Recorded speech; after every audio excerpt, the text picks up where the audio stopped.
Alright，大家好。那在我身旁这一台呢，就是最能够代表小鹏汽车灵魂的小鹏 P7，全新一代的小鹏 P7，它是一个长轴距的轿车，轴距超过3000个 mm。当然啊，它跟马来西亚观众熟知的小鹏 G6 跟小鹏 X9 不同，因为它采用了全新的设计语言 Interstellar Design， 就是像一个太空星际战舰这样子。所以你在小鹏的其他车型上面是看不到这样子的一个设计语言，不管是从它的车头造型车尾造型、这个车灯的设计等等，都是全新的。所以我觉得未来小鹏的车型可能都会用这样子的一个设计，所以今天当然我特地飞到来这个广州这边，就是要来测试这台车子的智能驾驶辅助系统，而不单纯是车子的设计因为目前马来西亚销售的小鹏主要还是以 G6 跟 X9 还有 X9 REV 为主。那这台车子最重要的是它展示了小鹏的技术实力，因为这个 P7 Ultra 有3个图灵晶片，达到2250个 TOPS 的算力，在中国这边我们讲智能驾驶，它应该算是数1数2的存在。所以今天这期我们将会在广州的陈村这个 area，去体验它的智能驾驶到底有多智能，它在整个行驶状况当中会发生些什么状况等等，我们都会在今天这期影片跟大家分享到。当然也给大家有一个基本的概念，对于这台车子。所以影片开始之前，记得订阅我的 YouTube 频道，我是戴主义，你的订阅是我们继续前进的动力。Let's go， 我们来看一看小鹏 P7 的内饰。那我先分享我的个人的第一印象 ，First impression， 就是因为我相信看过小鹏汽车像 G6 跟 X9 的朋友都有一个感觉，就是它相同的方向盘、相同的荧幕。今时今日的新能源车、电动车都是一个大荧幕，然后就没有故事讲了。但是这个 P7 不同这个全新的 P7 它用了一个扁平化的运动方向盘，有一点创意，有点巧思，至少不会一成不变啦。所以驾驶起来、握起来的时候整个握感是非常的好。然后还有2个旋钮，好像 Magnetino 旋钮、Sport Chrono 旋钮这样子，可以切换驾驶模式启动智能驾驶辅助系统等等。然后因为这个是 Ultra 版本嘛，所以设备上更加的齐全质感上更加的好。你看有这种荧光的这个安全带。然后呢，它有一个很小块的电子仪表板，这个我蛮喜欢的，因为不要太大，然后有 HUD 抬头显示仪可以关掉。但是它的重点就是这一块荧幕呢，它不再是 fixed 的，你可以用手去掰它，掰左掰右，掰上掰下都可以。那一般上你想手动的话就不能电动嘛？没有，它同样给你电动。你好，小 P， 听着呢。把屏幕转向副驾驶。屏幕角度调好喽。把屏幕转向驾驶者。看到吗？它可以电动，也可以手动，这个跟你外面改装 Tesla 那一种有一点不一样啦。虽然小鹏有很强的、很高级的这一种7人座 SUV 或者是MPV 等等，但是我觉得 Sedan 运动型轿车还是对于一个品牌来讲非常的重要。我觉得 P7 在这一个设计上是我可以给它很高分啦，85分啦。OK。后排空间我的身高是178cm， 你可以看到吗？它的车顶还是相对低的。然后坐进来后座的话，这个是我觉得它肯定是比 Model 3大很多啦。你看得到数据上轴距、车长，它跟马来西亚的 BYD Seal 有一点像啦，但是跟它再更长一点点。速7好像应该也是这个轴距。然后全景式的玻璃车顶，没有任何遮阳帘还是什么东西然后这边有一个2用的这个扶手，它可以作为中间人的靠背，也可以放下来放杯架这样子。因为我最近在中国这边打车我每次习惯叫那一种就是叫什么VIP 还是什么比较高级的车啦，通常都是这个轴距啦 ，BYD 汉 EV 等等。所以我觉得这个轴距对中国来讲，你要拿来很舒适的载人，应该是一个很应该有的轴距长度啦。你要美还是要实用，选一个啦。已经是动到了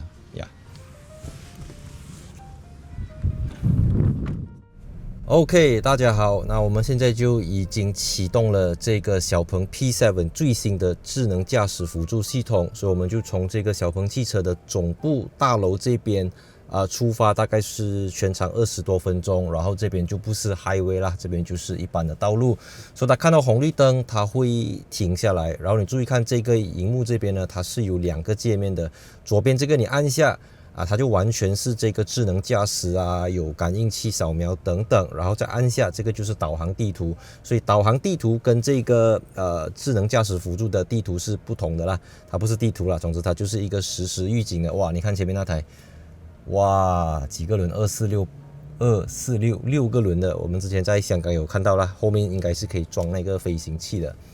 So 它可不可以显示红绿灯还有多少秒？15秒、14秒这边显示。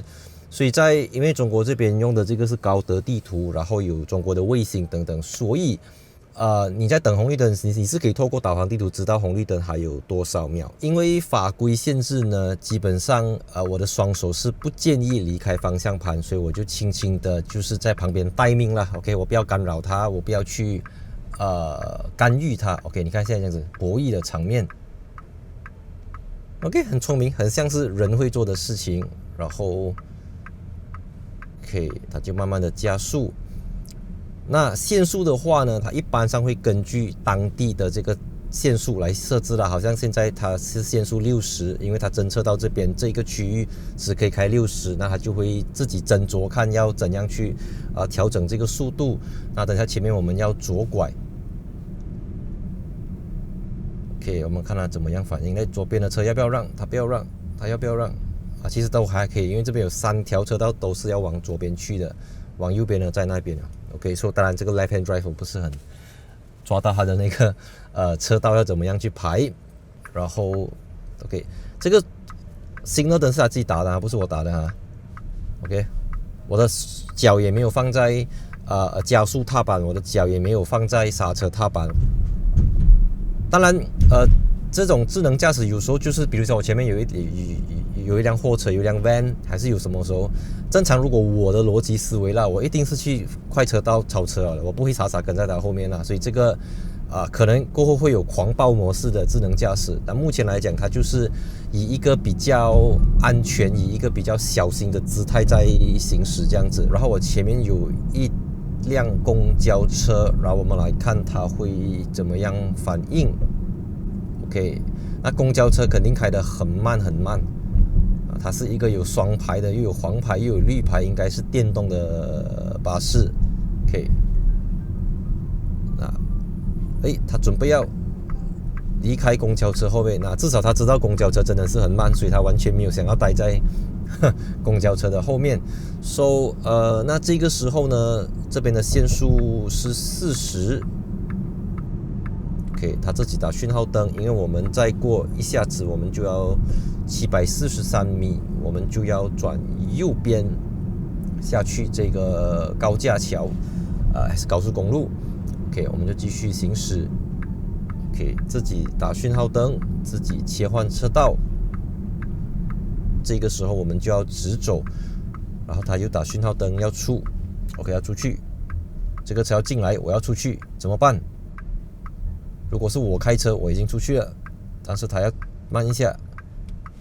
OK， 然后右边，哇，你看右边一个美团 ，OK， 没有事情，然后现在就转右边，他就要出去。哇，你看来了，哇，这样子来，这个他会怎么样处理？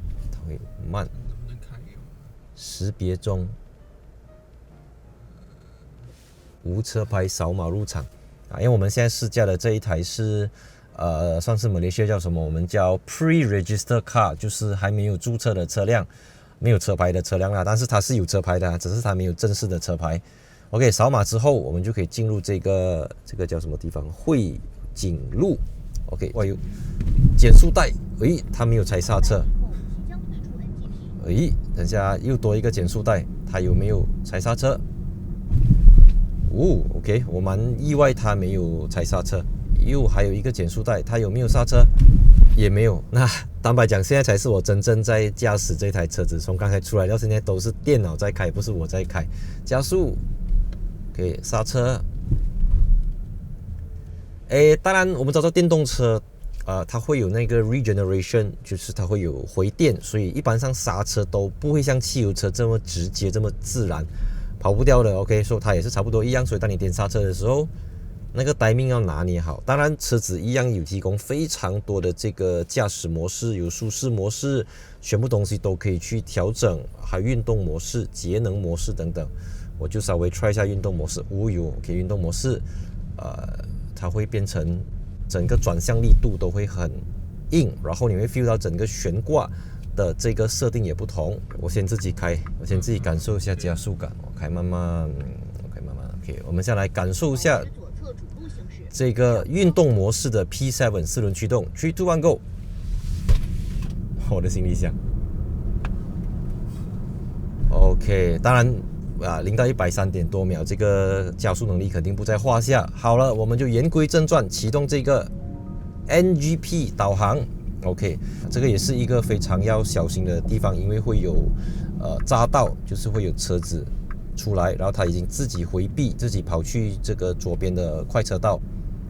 OK， 然后前方就是这个有测速，还有测司机有没有做一些违法的行为，然后下去一个隧道。 OK， so 你注意看这边的右手边，注意右手边啊，它跑出来了。 OK， 它又开快，它又开不慢，然后你不知道什么时候出来，你不知道什么时候进去。 OK， 那我觉得在这个场景啊，你真的是要很依赖算力，很依赖聪明。你太小心就不能，你太小心你就永远停在这边，不用过了啦，你懂我意思吗？所以现在我们就等前方的红绿灯，还有10多秒。我觉得这个东西非常好。OK， so 行人的斑马线是已经红了，已经红色了，但是还一直有人跟这个电动车在过，这个就是电脑要很聪明判断。 OK，so 午饭之后呢，我们就来挑战进村，也就是在小鹏公司总部后面的这个叫陈村，真的是村来的，它不是一个旅游景点还是什么，它就是一个有人住的村。所以因为这个地方算是一个旧区啊，老城区，所以有很多就是自己盖的房子这样子，所以来到这边那个路况就明显比刚才我们的上一段复杂很多，就是路况比较窄。那比较窄，你一般人开车你都要比较小心，然后而且来到这样子的路啊，这个走停是你没有办法判断的，没有办法预测的。 OK， 这样子停下来。 OK， 然后前面应该是有那个天线倒下来，说有一个天线倒下来，那没有人在施工，所以这个就是要怎么讲，随机应变啊。OK， 所以大家走了，他就跟着走。OK， 那你看这时候就很头痛，因为右边那个脚踏车就你一定要这样子做才可以离开它。很难的是 OK， 那你看下来哦，对面有车来了，他应该怎么办？哈，要过不过？过。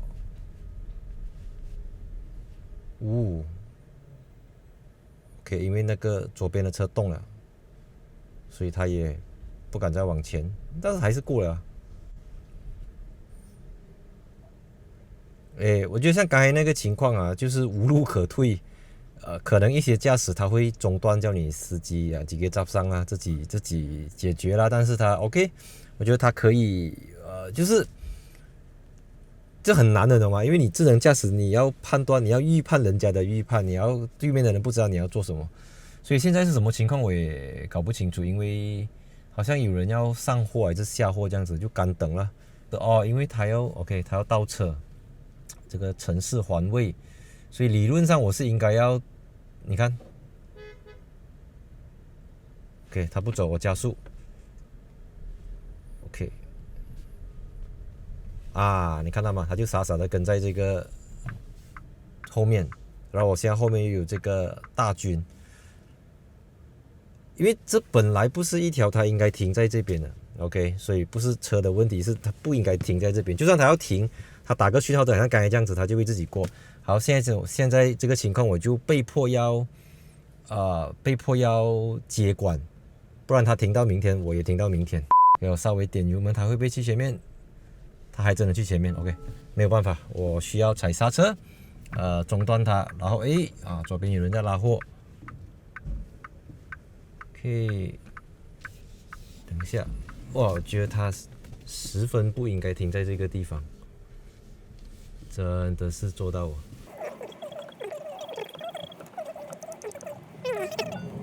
OK，so 离开了这个不守规则的货车之后，我们就继续的往前行驶。哇，我觉得真的很难啊！这个村啊，完美的示范了，完美的考验了这个智能驾驶到底有多智能。OK， 右拐。哇，那个违和感很大。刚才我从一个有飞行车，有那个很智能、很 AI 机器人，突然间一瞬间就好像来到20年前这样子。OK， 这边有这个路面起坡，哇，它可以过。但是实际车子底盘真的是很好啊，不然你质量差的车一过，哐哐那个声音，哇，不能。OK， 等下我们要 U turn。3、2、1，剩下1秒，它会不会过？是我就会过啊，它也会过。这种剩下1秒要不要过是很两难的。你过你又闯红灯，你不过可能要再等多不知道何年何月这样子。OK， 我们就继续的往前走，往右。OK， 这边又是一个不上不下，有一条狗。应该是有看到有出现一个狗的动画了，狗的那个 icon。把狗这个真的很难啊，它太低太小了，因为我人肉眼都看不到。这里是很难，我觉得在中国很多这种乡村道路最困难的是对向来车，所以如果它能够处理村子里面的路啊，什么高速公路那个真的是，那个真的是好像用镰刀切豆腐这样啊！毕竟它不是一个无人驾驶，它还是一个 supervise， 就是要有人监督，要有人。你看这样子，我又不小心，我又一直跑去对面的车道。但如果你这个智能驾驶，你死守车道，你说哇不可以，我不可以去对面的车道，我一定要遵守交通规则啊！又来一个考验了，又来一个考验。OK， 进去 ，OK， 超车。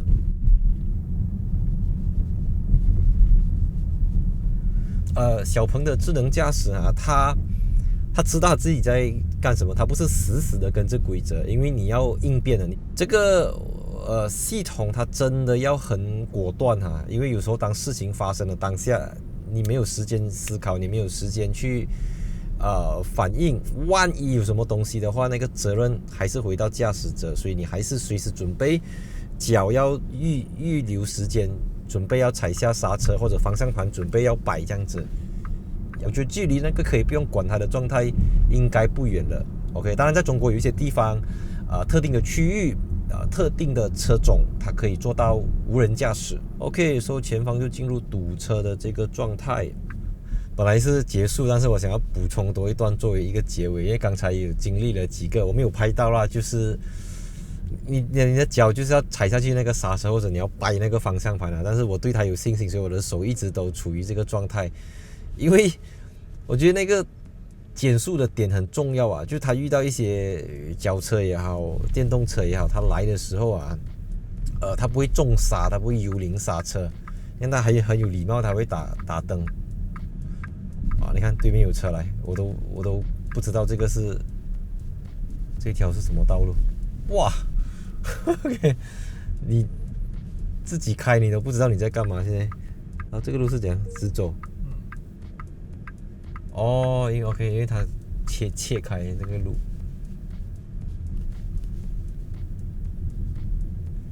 OK， 那我可以做一个结论了。从刚才，因为我是吃饱饭过后我来做这个试驾的，本来正常时间我都是睡觉了，睡午觉。但是我可以用睡午觉的一个状态完成了这，我看有刚才出来到现在有20-30公里，而且都是非常复杂的这个交通状况，它都可以处理到非常的好。间中只有2次是我需要动手去介入，一次就是一个卡车无缘无故停在路边，一个就是被夹着，被2台车子夹着这样子，所以你必须要人手去从那个缝那边去穿出来这样子。只有这2个情况我需要去介入它，不过大部分时间它都是处理到非常的好。So，当然，因为中国的智能驾驶发展到今天，可以说是日新月异啊，就是每隔几个月又会有更新的版本推送。所以我觉得这个小鹏的，如果接下来我未来有机会可以在这边试驾到，为什么它不走？为什么它不走？应该要踩一下。点一下，奇怪，为什么它不走？OK， 刚才讲而已，所以刚才就会有出现这个情况这样子，不过无伤大雅，至少我的手有在，我的脚有在，万一它出现一些 hiccup， 它出现一些停顿点，你就主动去介入。OK， 所以希望大家会喜欢今天这集小鹏 P7 的这个智能驾驶辅助系统的测试然后未来有机会试驾更多不同的智能驾驶，我们再给大家一个更详细的分享这样子啦，所以欢迎留言告诉我你还想看我在什么车上面做的智能驾驶的介绍，欢迎留言让我们知道 ，and see you in my next video， 追逐万卡。